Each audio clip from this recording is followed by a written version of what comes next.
A quick warning that this episode contains discussions about Tudor executions, and so listener discretion is advised.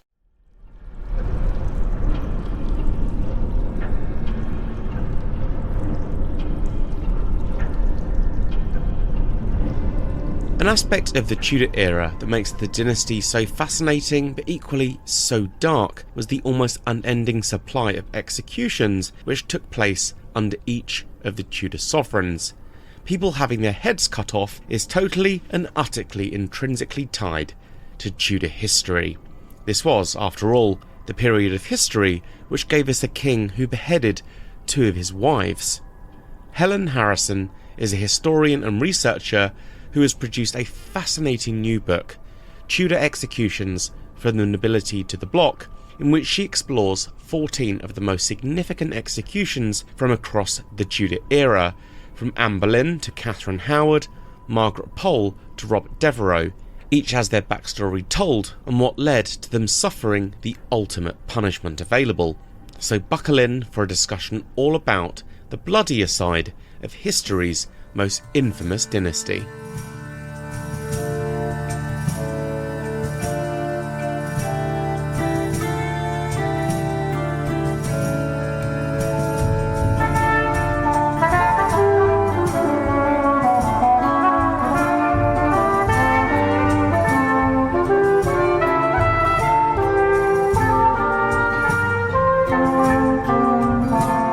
Welcome back to the Tudor Chess Podcast, episode 53, Tudor Executions from Nobility to the Block with Helene Harrison.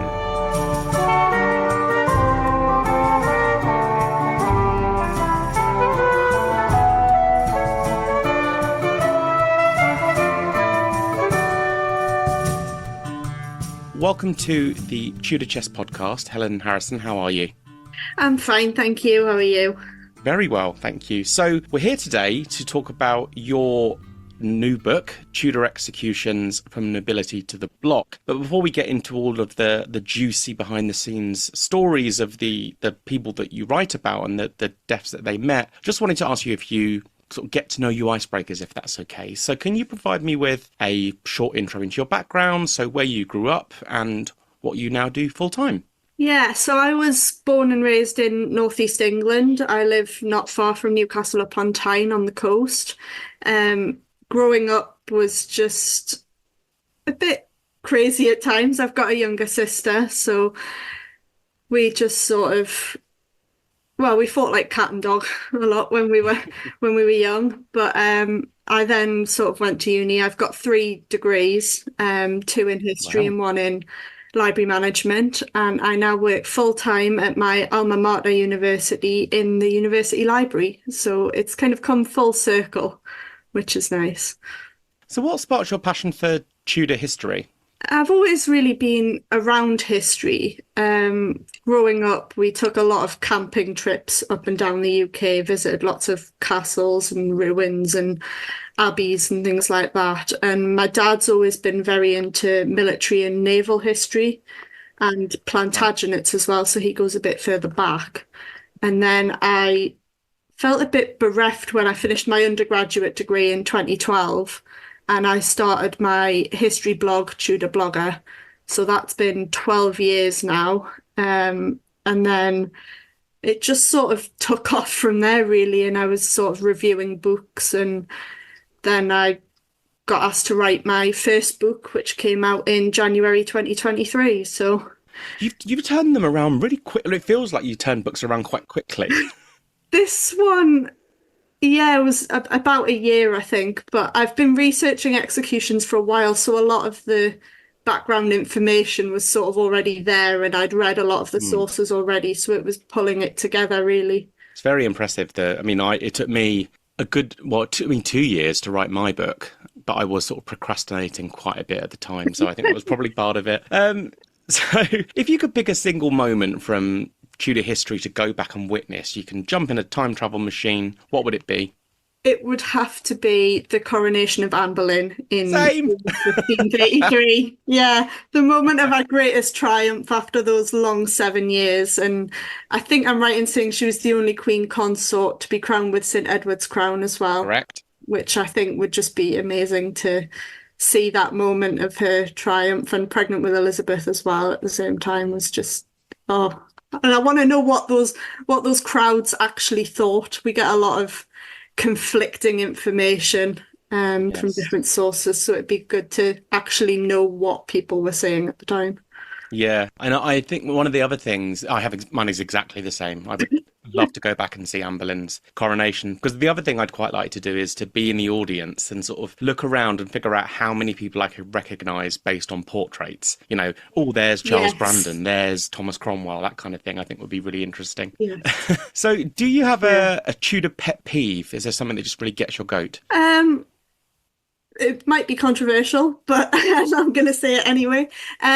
I get a lot of comments on social media, things I've posted. Anne Boleyn wasn't accused of witchcraft and things like that, and people going, but it was in the Tudors or it was in the other Boleyn girl, so it must be true. And I just go, no, please go back to the primary sources and read what, the evidence we actually have for this, and don't just rely on popular culture to tell you the history, because it's far more interesting actually looking at the actual sources themselves. Um, I find that actually a lot more interesting than watching it on screen. I had someone a little while ago who maintained that Anne Boleyn was the older Boleyn daughter because that's how it was depicted in the other Boleyn girl. And I Mm. was just like, you're wrong. Go away. Go and educate yourself. I mean, yeah, same as you. Same as you. So, as I said, we're here to talk about your Yeah. latest book, Tudor Executions from Nobility to the Block. It's about executions and the members of the nobility of England across the entire period of the Tudors, from Henry VII through to Elizabeth, who sadly met their ends on the executioner's scaffold. You point out quite early on in your book that the Tudors executed a great deal more people during their reign than preceding and successive dynasties, particularly under charges of treason. Why was this? How did the Tudors operate differently, I suppose, from previous and successive dynasties in this regard? I think the Tudors were particularly unstable because their claim wasn't strong. It came through an illegitimate line, later legitimised, but still barred from the throne. And they were very aware of the Wars of the Roses as well. At that point, they didn't know the Wars of the Roses had effectively finished with the Battle of Stoke in 1487. So that was still very much within their memory, and there was always this focus on the succession and securing the throne. And they were very aware there was still a lot of Yorkists and a lot of the White Rose who were still around with claims. And we know Henry VII obviously had two sons, but only one survived. And then Henry VIII, of course, didn't have a son until 1537, so he spent a large proportion of his reign with only daughters. And then he only had the one son, but Henry knew two sons was more secure. He was the second son himself. So he knew how important having a spare was, and he never did get that spare. And the other thing was that the Tudors changed a lot of the treason laws. So the main Treason Act was 1351. And then Henry VIII introduced his new Treason Act in 1534, and then Edward VI introduced a new Treason Act, and then Mary did. So they all kept sort of refining what treason was so that they could execute different people in different ways. And Henry VIII particularly, I think, widened the definition of treason because speech Mm. and thought became a treasonous act, whereas before it was very much based on action. So there was just a lot of change, and I think half the time the people didn't actually know what was treason and what wasn't, which just made it a lot more complicated. I think it can't be overstated enough just how much the Tudor, to use modern parlance, imposter syndrome underpinned Yeah. particularly the behaviour of Henry VII and Henry VIII. I think that is undeniable that many of the decisions that they took, and in particular Henry VIII, and we see it throughout his reign, when he comes down heavy on the White Rose network, what is underpinning this is insecurity about the fact that the Tudors had no business being on the throne, essentially. And I think that Yeah, very we much. cannot overstate that enough. Yeah. And I mean, Edward the Fourth had obviously taken the throne, but there was a claim going back there. Yeah, He didn't have the same sort of insecurity because he did have that strong claim anyway, which is why I think the Tudors were so different. totally. And the Yorks had just as good a claim to the throne as the Lancastrians. And, well, I would argue they had a better claim, but I am half Yorkshire, so I kind of have to say that. So can you explain what treason actually is? What were the different levels of treason? Well, it's interesting because when we think of treason, we often think it's acting against the monarch, but there are different levels. There's a petty treason, which tends to be, for example, a wife acting against her husband because the husband was seen as a sort of mini king within his own domain. So there's sort of a petty treason as well. But the 1351 Treason Act said that it was treason to encompass or imagine the death of the king, the queen, or their eldest son, or to violate the queen, their daughter, or the wife of the eldest son. So it was very much based around the succession in that way and sort of protecting the succession to the throne. It was also treason to make war against the monarch or to rebel against the monarch. So obviously to protect the monarch who was on the throne at the time.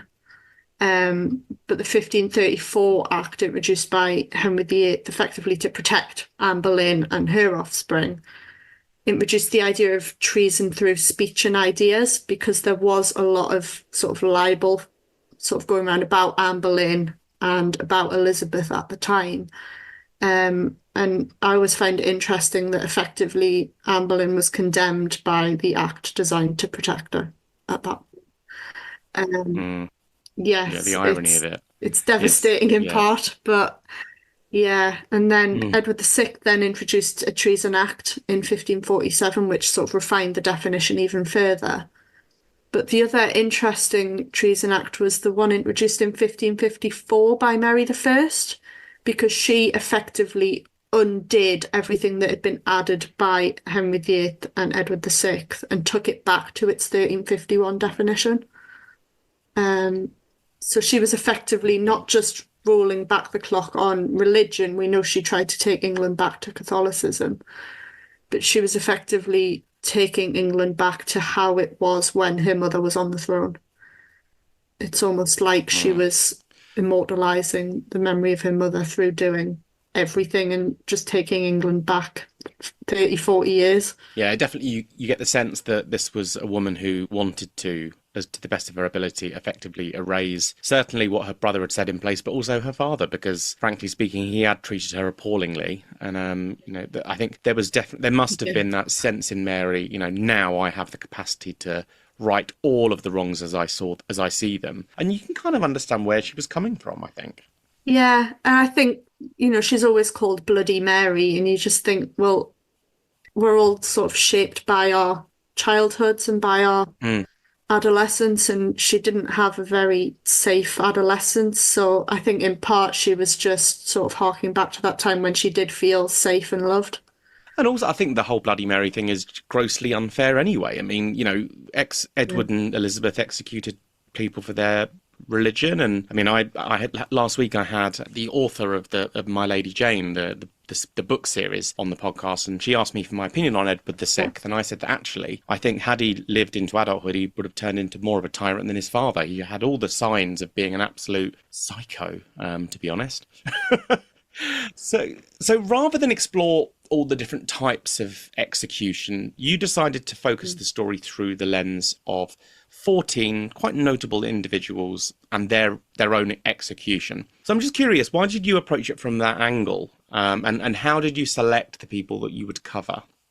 Well, there was one sort of fact that I came across that sort of drove this book really, and it was something that I didn't realize until maybe 3 years ago, which was that by the end of the Elizabethan period, so by 1603, when the Stuarts come to the throne, there were not actually any dukes at all left in England. The last one had been executed in 1572, which was Thomas Howard, Duke of Norfolk. And there weren't any dukes in England again until George Villiers was created Duke of Buckingham in 1623. So we've got a sort of 50-year period where there are none of the highest peer in the land, which just seemed inexplicable almost. And I wanted to know how that had happened and why it happened, and was there more to it than the fear over the succession? And it was quite difficult to narrow down the people I was going to cover. There are others I would have liked to have covered. Edmund de la Pole, Duke of Suffolk, who I think was executed in 1513. Thomas Lord Darcy, who was executed after the Pilgrimage of Grace, or Thomas Percy, Earl of Northumberland, who was executed after one of the Elizabethan rebellions. So I briefly covered his story in my first book. But yeah, there were other people I would have liked to have covered, but I chose the ones who probably had the greatest impact or the greatest shock factor. They were the ones that I felt probably had the greatest impact on the Tudor period, and their executions probably had the greatest sort of knock-on effect to other things. I have to admit, I didn't realise that fact until I'd read your book, that there was this brief window where we had no dukes. I mean, the most senior title in the nobility, although by no means the eldest, it was, as I'm sure you know, it was introduced quite late into the 14th century, I want to say. Earls are our oldest noble title. But yeah, I had no idea that there was that window, so that was definitely news to me as well. But it makes sense, there weren't that many dukes, and the ones that were invariably met sticky ends, so it definitely adds up. Yeah. The first character that you explore is Edward Plantagenet, the 17th Earl of Warwick. Now, this is a young man who I've always felt had a grossly unjust execution, something I think I sense that you agree with. So can you introduce us to Edward? Who was he, and what led to his execution? Yeah, Edward's is a very sad and, like you say, unjust story. It was quite difficult to write about. I mean, I've researched sort of Lambert Simnel and Perkin Warbeck before, who are both pretenders who play a part in Warwick's story. But yeah, going back is just, it's an incredible story, really. He was the son of George, Duke of Clarence, who was the brother of both Edward IV and Richard III. So Warwick was the nephew of those kings. Clarence famously was supposedly executed in a butt of Malmsey wine in the Tower of London on the orders of his brother. Edward was born in 1475, so Edward IV was on the throne. He survived the reign of Richard III, suggested he was possibly considered as Richard's heir, along with the Earl of Lincoln, after Richard's son died. But he was imprisoned by Henry VII in the Tower of London in 1485 or 6, I can't remember the exact year, but it was fairly soon after Henry's accession. He was just, I think, considered too much of a threat at that point to be allowed to live freely. He was only 10, but we know that young men and women can be, in that period, used as pawns. So there was that additional threat that even if he didn't act, someone else would use him.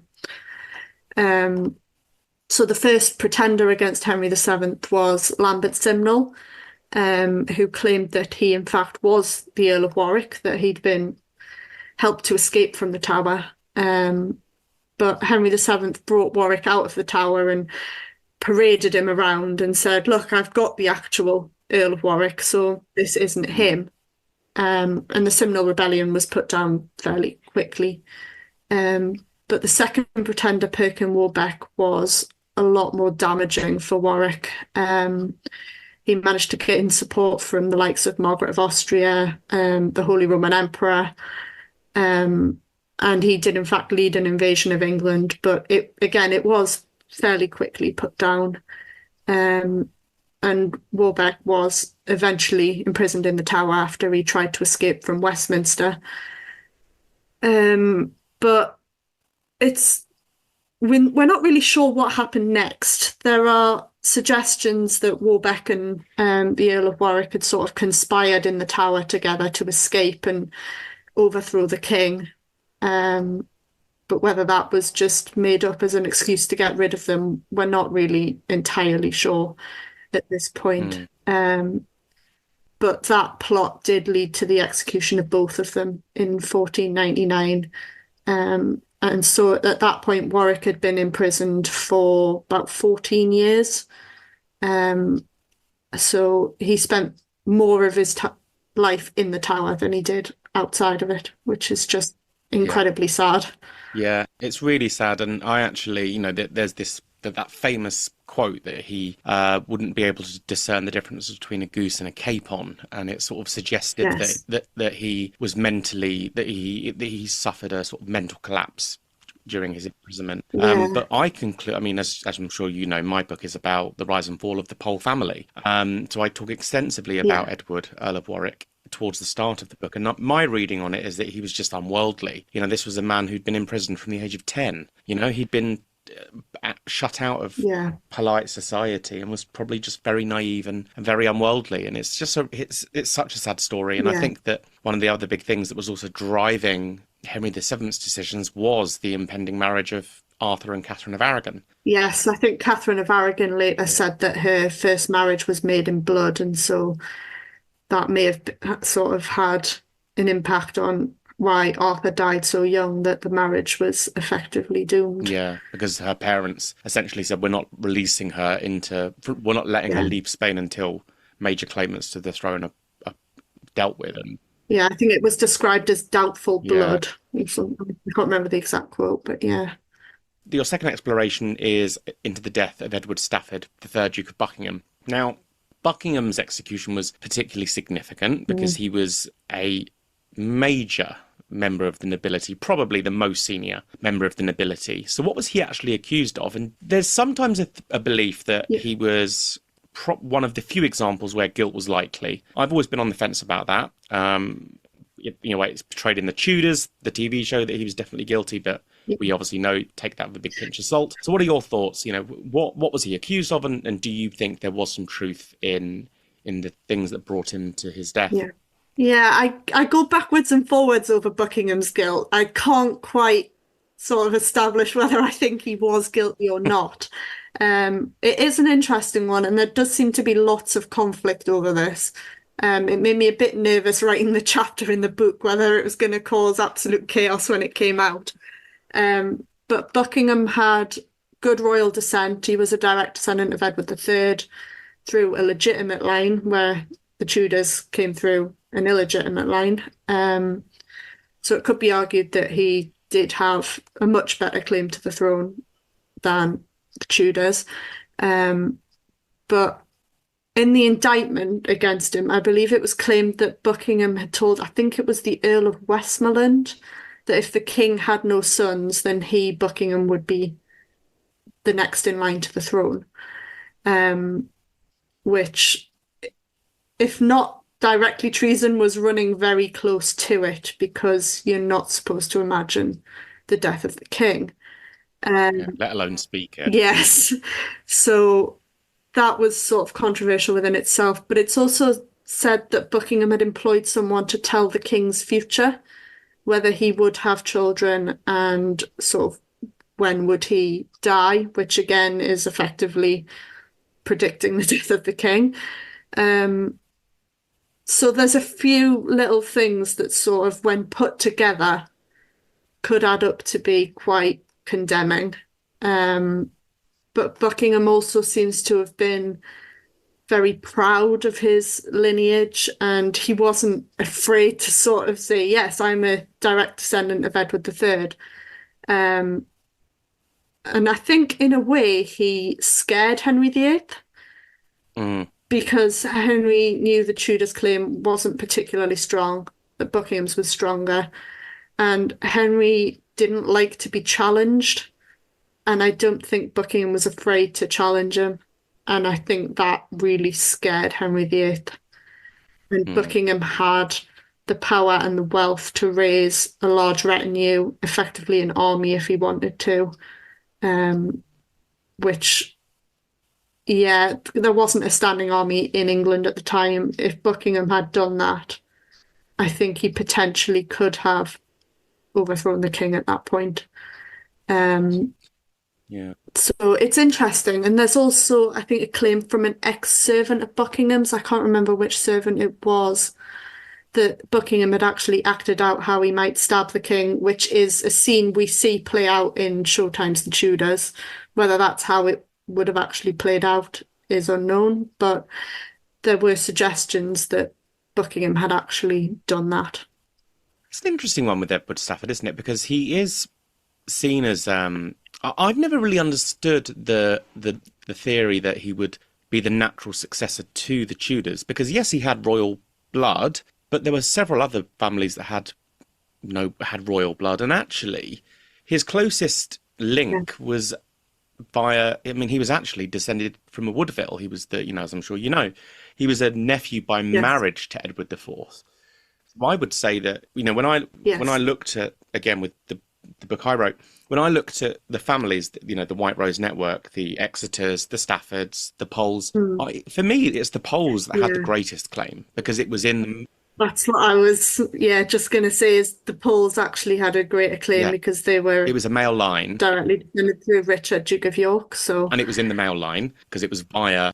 Richard and then George, and then obviously to Margaret Mm. Pole. But, the other claims were either through the female line or Yeah. via marriage, whereas the Poles really, I conclude that they actually, when you break it all down and you base it around what people at the time looked for, that the Poles were actually the most, Yes. that really, after the Tudors, it was them. I would conclude that the Poles had the greatest claim. Yeah. Once Warwick was killed in 1499, it was Margaret who had the best claim Mm, because, of course, she was yeah, Warwick's sister. So, yeah, absolutely. And then by extension, her this firstborn one, yeah. Henry Baron Montague. Anyway, we digress. So next up, you explore the Boleyn siblings, that little known family. So George and, of course, Anne Boleyn. Yes. Now, neither need any introduction. Anne Boleyn is easily the most famous person you cover in the book, so we'll keep it quite Yeah. straightforward. With George Boleyn's trial, you point out that Mm. he kind of sealed his own fate, really. So what happened at his Yeah. trial that sealed his fate, and what happened in the moment that George died? He actually had quite a long and drawn out speech, I believe. Yeah, it's interesting because the Boleyn siblings were tried separately to the other men.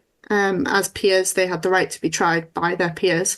Um, so Anne was tried first and condemned, but her trial was effectively a foregone conclusion because the men had already been condemned for adultery with her, so she couldn't then be innocent.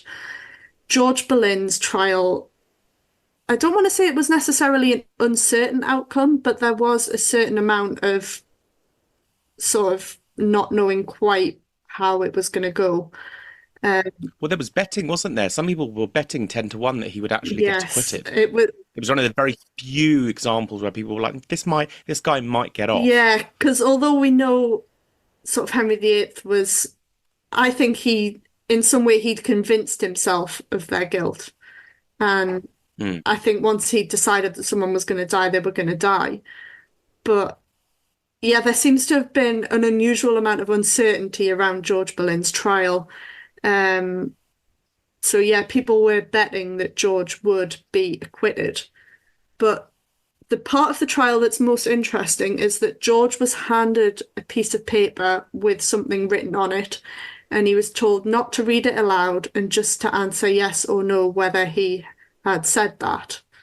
Um, but he just, I think he probably knew he was condemned, so he just thought, no, I'm just going to go for it. I'm going to read it Yeah, out. fuck it. Yeah, basically. So he read it out, and it was a comment he had supposedly made regarding the sexual virility of Henry VIII. And I think it was some kind of discussion over whether his wife, Jane, Lady Rochford, and Anne Boleyn had discussed whether the king was impotent. Um, Obviously, the king did not want this getting out. He had effectively already planned he was going to remarry in hopes of getting a son. But it's interesting because effectively that ensured that George was going to die. There was no way Henry was going to let him live after that. He'd effectively questioned the king's majesty, his ability to sire a son, which of course would then affect the succession. But there's also been a lot of debate over whether the evidence in that note over the questions of the king's virility in fact came from George's wife, Jane, Lady Rochford. There doesn't seem to be any evidence that the evidence was provided by her. It would make a certain amount of sense, but we don't actually have any record of where it came from. Yeah, I've never believed it was her. I think. Yeah, it doesn't. It would make a certain amount of sense to come from her, given that it was supposedly her and Anne who had had the discussion, but it could easily have been overheard by anyone, or Cromwell could have just made it up. Yeah.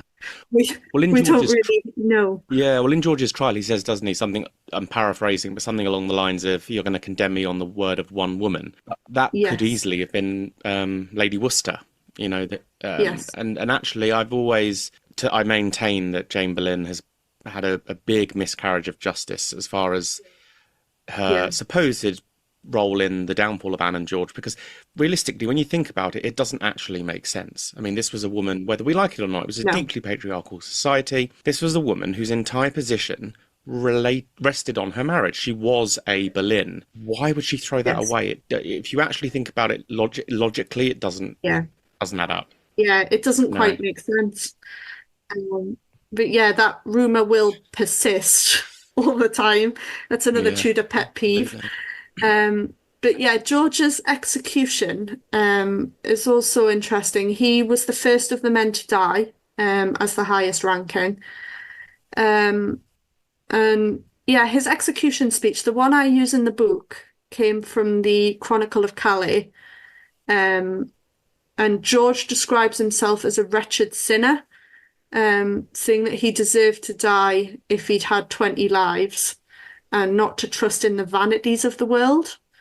So his seems to be the most complete and the longest speech that we have. So he's saying that he's a sinner and he deserves to die, but he doesn't specify what those sins are. He never admits guilt of the charges he's accused of. That kind of language is quite typical from people on the scaffold, isn't it? You know, they see themselves as sinners, and I don't think people often make more of it than it actually is meant to represent. Yeah, and he talks a lot of the Gospels and how if he'd paid more attention, if he'd lived by the Gospels rather than just reading them, he might not be in the position he was in. So yeah, it's interesting that he chooses to talk about the Gospels and effectively his, I don't want to say belief in reform, but he's specifically referring to the Gospels, which is, it's an interesting speech to read. If anyone wants to go out there and go and read it, it's definitely an interesting one. It's definitely worth reading and looking at in a bit more detail, I think. So Anne Boleyn was obviously executed 2 days after her brother, and she's famously executed by the sword rather than the axe. And I could be wrong, but I think it is the only example of a beheading with a sword throughout the Tudor era. There might be a couple of others, but I'm fairly certain it's just Anne. So how did this alter the way her execution actually played out? And do you have any theories on why the sword in particular was sent for? You know, it's actually something we don't know for definite, but I would love to know your thoughts. Yeah, it kind of nearly changed the title of my book, actually, because it's From Nobility to the Block. But execution with a sword, there wouldn't have been a block. So I was a bit reluctant with the title when I finally came up with it, but I thought I'm going to go with it anyway. So Anne would have knelt upright, blindfolded, probably in some straw to catch the blood. And she would have had to keep still for the sword to strike, which I think is harder when there isn't a block to stabilize yourself on. And she probably would have been very aware, even though she was blindfolded. They often say if you lose one sense, your others will be heightened. So I think she would have been listening very hard. And if she heard it, there might have been that temptation to turn her head. Um, so it's an interesting one because Anne was raised as a teenager in the Low Countries in France, and executions by sword were more common on the continent. So I think when Emerson and Kate McCaffrey may have discussed this, that Anne may have been aware of or perhaps witnessed executions by sword when she was at the court of Margaret of Austria at Mechlin. Um, so I always, part of me wonders if Anne had requested a sword, I've often wondered that. but we know that the swordsman was sent for before her trial. So unless she already suspected how it was going to go and that she would die, I don't know if she could have done. Or I don't know if, in a way, that was Henry's mercy towards Anne. Yeah. Is that he chose a method of execution from some of the happiest years of her life. Yeah, part of me has often wondered whether it was requested by Anne, but to your point, we know that the execution from Calais was sent for before her trial even took place. I think what's quite telling is that it was not an honour bestowed on Katherine Howard later. And people don't often pick up on that and talk about it. This was not something that was necessarily... Yeah, the fact that it wasn't given to Catherine, whose guilt is more assured as well, part of me does wonder if this was a mercy. That's what makes me wonder if it's a mercy. Yeah, because the other Queen of England who Henry executed didn't get the same sort of mercy because a sword was supposedly a faster death. Yeah. Well, it was a more assured death, wasn't it? It was cleaner, definitely. So from one very clean death into one that was horrendously botched is the execution of Margaret Pole, Countess of Salisbury. It's infamous for its bungled nature, but there are stories about what may have happened. How believable they are is debatable. So what actually is supposed to have happened on the day, and is there any truth in the stories, which I suppose the most famous story, which suggests she ran around a scaffold being literally hacked apart? Yeah, that seems to be very prominent in popular culture nowadays. I don't actually know where that story originated. I haven't managed to sort of track down an original source for that, really. So if anyone knows where that first came from, I'd be really interested to know. But Margaret's story is really sad because, of course, she was executed in 1541 and her brother had been executed 42 years earlier by Henry VIII's father. So I always find it really difficult to write about Margaret. She was also aged 67 and had already been imprisoned in the Tower for 2 years after the execution of her son, Henry Pole, Baron Montague.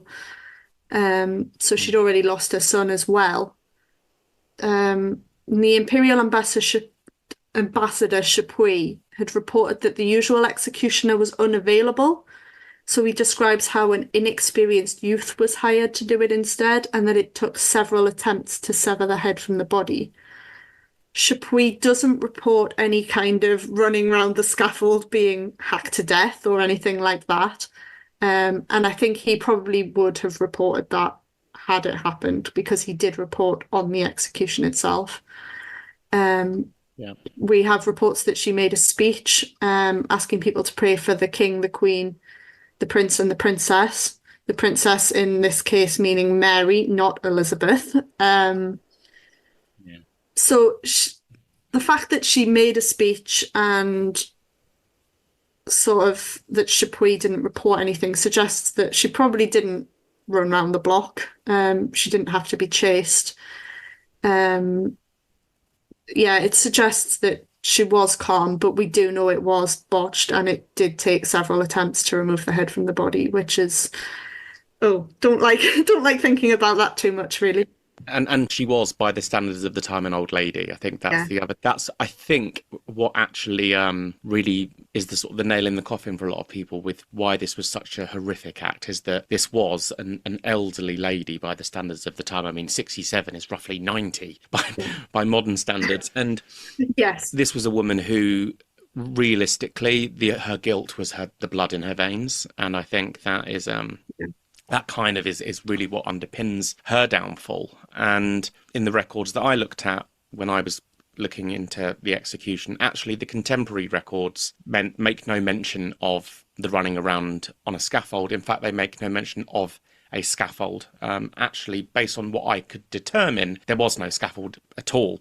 She was literally, a low wooden block was prepared that she had to base, and it was so low, she had to basically lie down and rest her head over a low wooden block. So that will have distorted the accuracy, and you're totally correct. The regular executioner had actually gone with the king up north to carry out justice up in the north, so that's why he wasn't around. But yeah, a terrible death. Yeah, and I think it's made worse in that there's not really any evidence against her. It was just the fact that she was pretty much the last of the White Rose at this point. I mean, her grandson, I believe, was still alive at that point. Yes, Edward Courtenay, I believe. Yeah. So Edward Courtenay was eventually released by Mary I, but Margaret's grandson, Henry Pole, Henry Pole the Younger, the son of Henry Baron Montague, he vanished in the Tower. I refer to him in the book as the third prince in the Tower, essentially. Yes, I haven't read your book yet. It's on my list. It's not been released. It's coming out next month. But I refer to him as the third prince in the Tower because this was a boy of royal blood who vanished, and we don't know what happened to him. So you go on to then explore the executions of Katherine Howard and Jane Boleyn, Viscountess Rochford, who were both beheaded in February 1542, I believe pretty much directly after each other. So let's put the record straight about Catherine's execution in particular. Did she say, "I die a queen, but would rather die the wife of Culpeper"? Short answer, no. No. There's no evidence for it at all, I'm afraid. Again, it seems to be some kind of myth. The earliest reference I could find, though if anyone knows of an earlier one, again, drop me an email. It seems to come from Martin Hume's The Chronicle of Henry VIII, and he was writing in the Victorian period.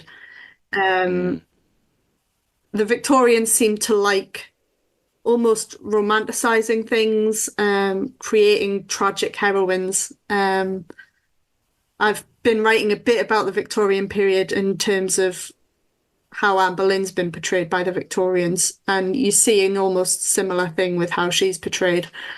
But I think had Catherine said that, it would have been reported by ambassadors, the likes of the Imperial Ambassador, the French Ambassador, and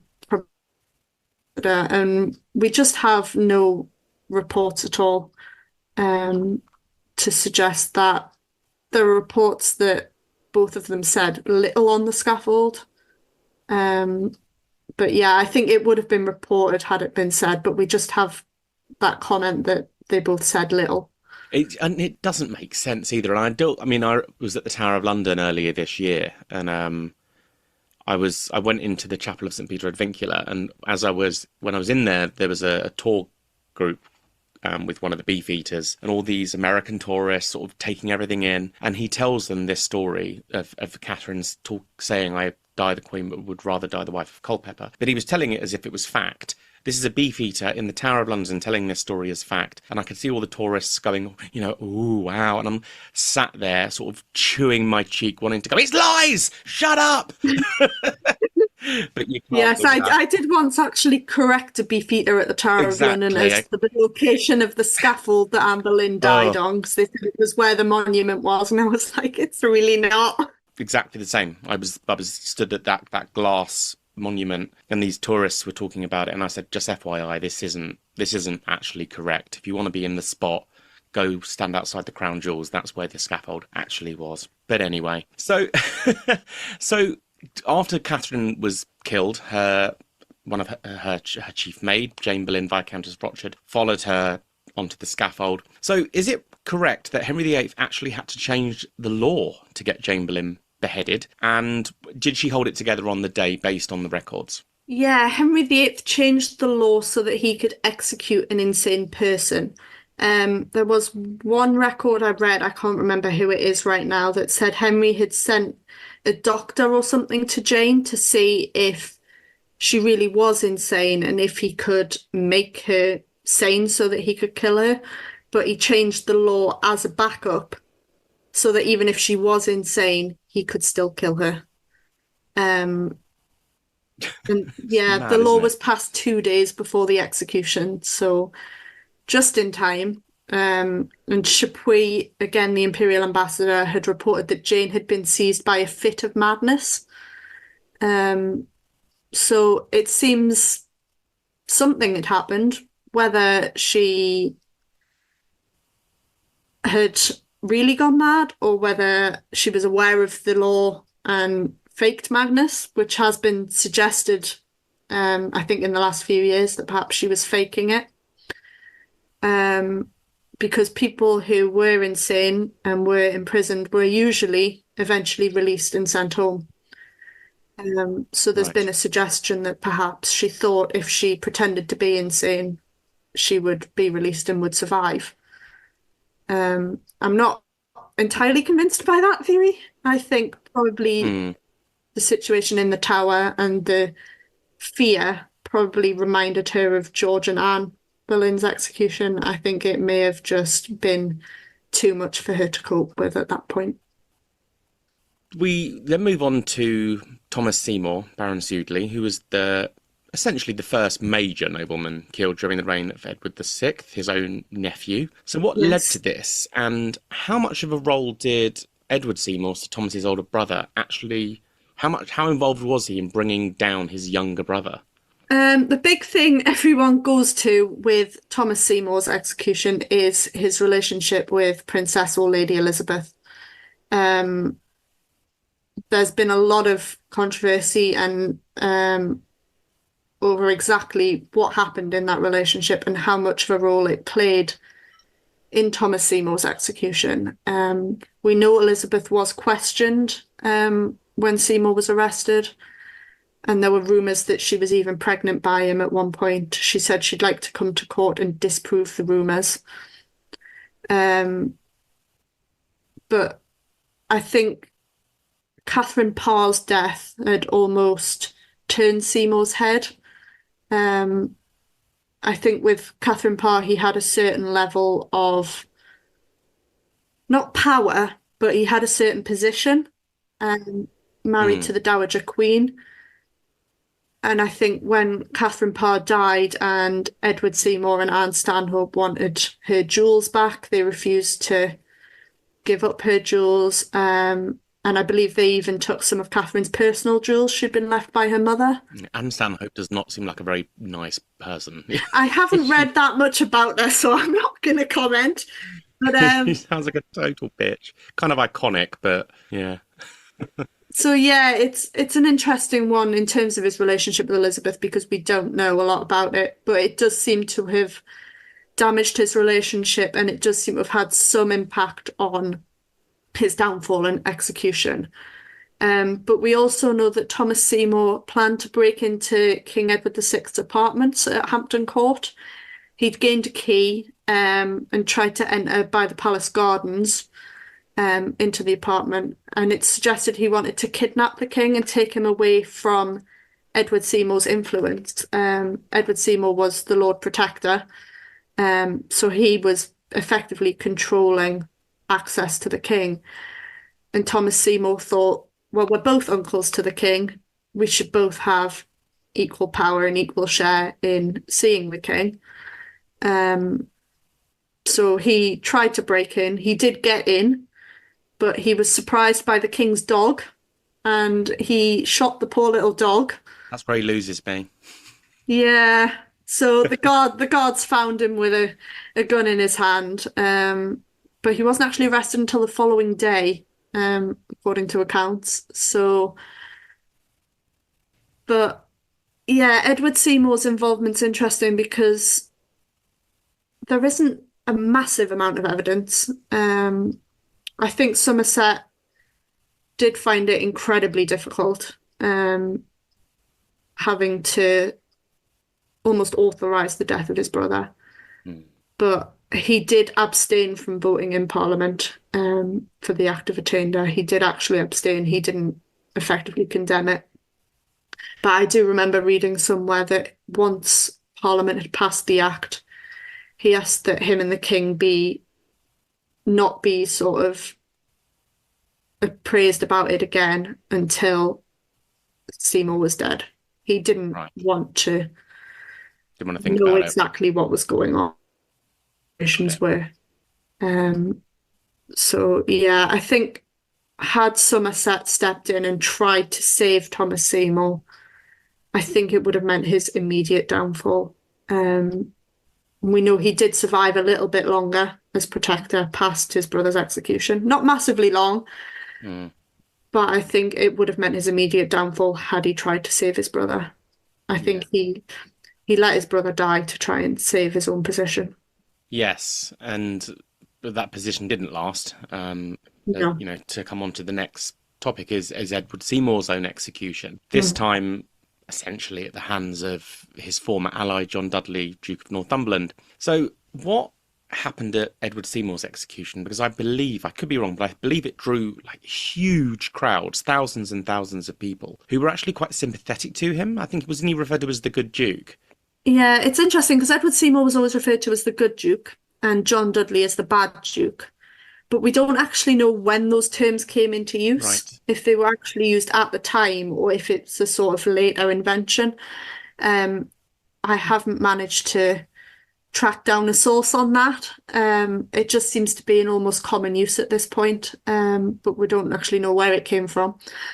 It's said that there were a lot of additional guards at Somerset's execution, that there were rumours there was going to be a rescue attempt, but there's not really any evidence that a rescue was attempted. Whether one had been planned and the amount of guards sort of threw off the plan is possible, but again, we don't have any evidence for it.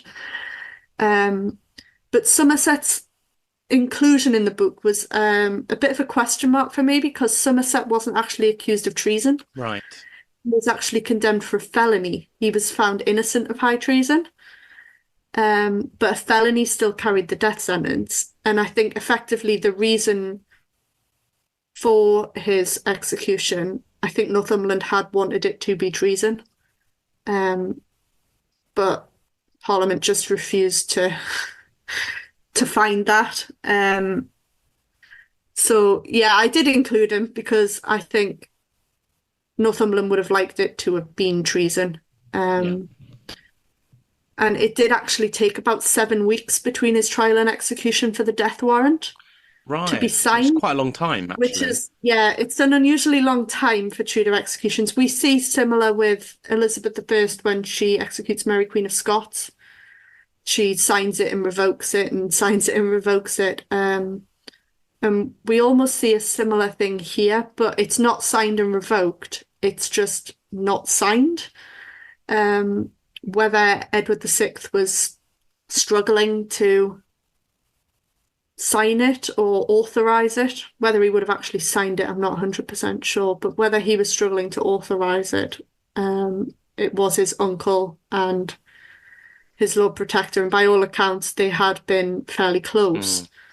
So whether it was just that familiar, but there's also been a suggestion that they were hoping popular opinion would die down if they left it a couple of weeks, and that maybe they'd be able to carry it out in a calmer environment because the people didn't really want to see the good Duke effectively executed at that point.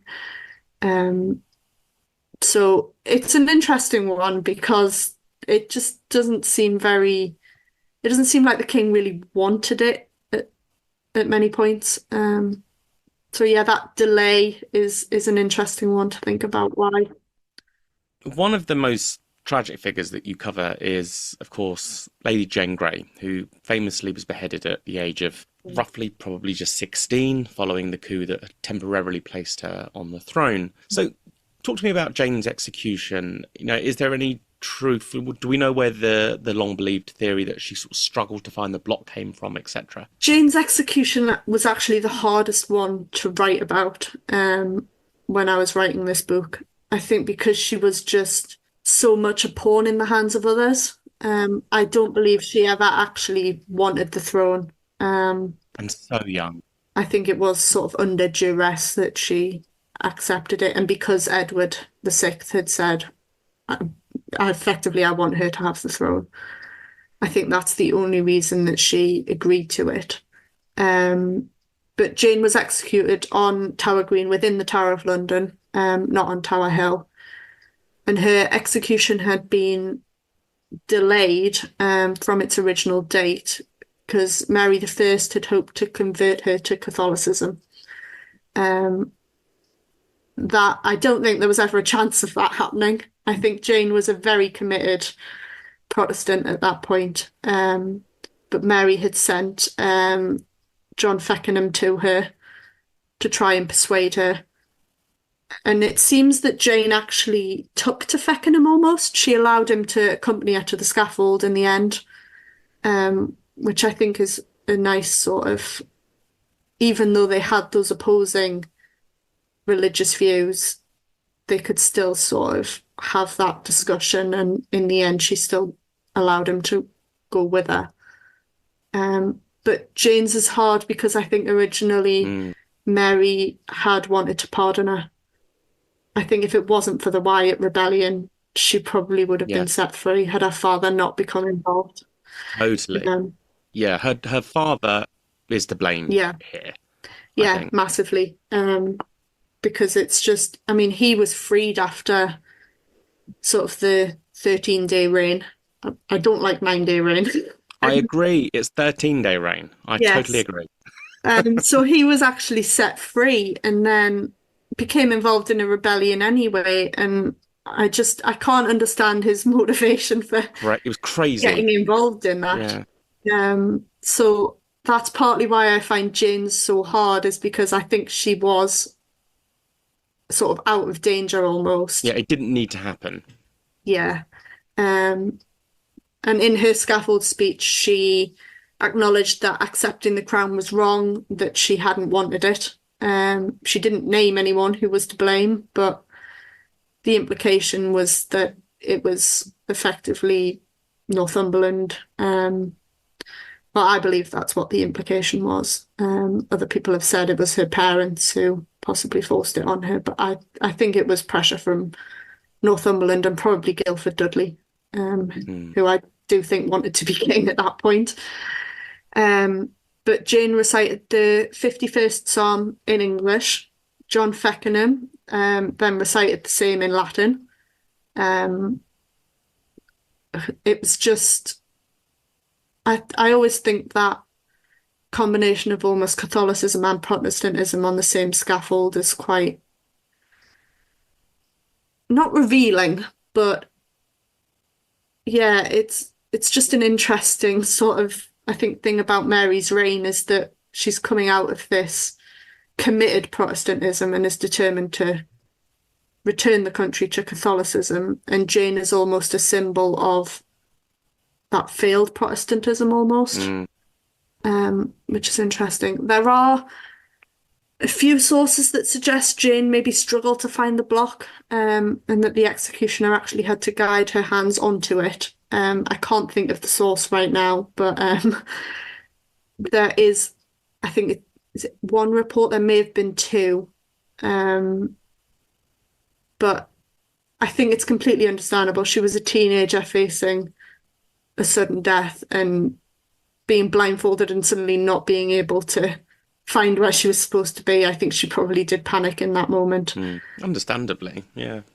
Yeah, but I think Jane left behind an image of both strength and tragedy in a way, because, yeah, she was very committed to her religion. And I think had Mary not triumphed, regardless of Jane not really wanting the crown, I think she was strong enough to go against the Dudleys, and I think she could potentially have made quite a good monarch. I agree. Yeah, and I also believe that she should be referred to as Yes. Queen Jane because if we think about King Charles, he wasn't King Charles after he was crowned. He was King Charles from the moment Queen Elizabeth Yeah. II died. And Yes. I think the same consideration should be given to Jane. So, Yes. I've got a friend who's very much in that vein. She doesn't like Lady Jane. It has to be Queen Jane. Um, so yeah. so finally, you explore the death of Robert Devereux, Earl of Essex, who was, I suppose, Mm. arguably the last favourite of Elizabeth I. Unlike his stepfather, Robert Dudley, Essex fell foul of Elizabeth, hence his eventual execution. So, what led to his death? And I believe his was quite badly botched as well. Yeah, Essex's execution's interesting because it was essentially a selfish one. He just sort of had lost power and was determined to grab it back. And I explore Essex again in my first book on Elizabethan rebellions as I discuss his rebellion in 1601. Um, but in a way, I've always wondered if Elizabeth's favoritism of Essex was an attempt to replace Robert Dudley, because Dudley had died in 1588, and I think Essex became a favorite early to mid 1590s. Um, so, and obviously Essex did have that connection to Robert Dudley being his stepson. So I have always wondered if Elizabeth's maybe trying to recapture our youth at this point, Hmm. with a younger favourite who's also linked to almost her great love. But that the relationship just imploded, I think, almost spectacularly. Um, when sort because Essex had been granted all sorts of favours, he'd been granted a monopoly on sweet wines, and when that sort of started to fall apart, Essex's sanity almost started to go with it. Um, but there'd been a succession of sort of failures, I guess. Essex had been determined to try and distinguish himself. He'd been on several sort of exploratory expeditions, but they never really came to anything. He'd expected to return home in triumph with great riches, and it just never really came to fruition. He then had a failed command of Ireland as well, the rebellions over there, but he made a truce with the rebels rather than trouncing them effectively, which is what the Queen had wanted. And then Essex returned from Ireland without leave, and he entered the Queen's bedchamber at Nonsuch Palace. Before she was up and dressed, she didn't have her makeup on or a wig on. And I think Essex effectively destroyed the image of majesty that the Queen sort of projected onto her favourites at that point. Hmm. Um, and I think from that moment, there was very little chance of Essex regaining her favour because Elizabeth had just been, Well, you'd embarrassed her. yeah, embarrassed, revealed, Yeah. humiliated, all of the above. And I don't think he could have come back from that at that point. But Elizabeth seemed to keep calm. She talked to him and said, she'd talk to him when she was ready. But he was arrested and yeah, he was put under house arrest at his house in London. But he then led a group of men through the streets of London towards Whitehall, which is where Elizabeth was at the time. And he'd aimed to sort of get in and persuade her to restore him, because she'd also removed his monopoly on sweet wines, which provided a lot of his income. So he was also at risk of going bankrupt. Um, so Essex had just basically lost everything and risked it all on this march through London. Um, there was a small skirmish, and I think one of Essex's servants was killed. But there's a great little anecdote that says Essex escaped with a bullet hole in his hat, um, which I quite like. Um, so he was arrested when he returned back to his house, but he'd also imprisoned a couple of the privy councillors in his house. They'd come to sort of question him and find out what was going on. And he'd sort of locked them up in his house while he went on this rampage through London. And he came back to find an accomplice had let them out. So there was a lot sort of going on with Essex at this point. The agent of chaos. Yes, it just seemed to be complete madness, and trying to sort of sort all this out when I was sort of writing about it was a bit like, oh, where was everyone at the time and what was going on? But Essex was sort of the last of the Tudor executions to die within the Tower itself. He was awarded that mercy. He'd requested it from the Queen and she granted it. Some sources suggest it took 3 strokes to sever the head from the body. So, yeah, again, it was a botched execution. But yeah, so Essex's story, I think, is just a bit strange because there wasn't really...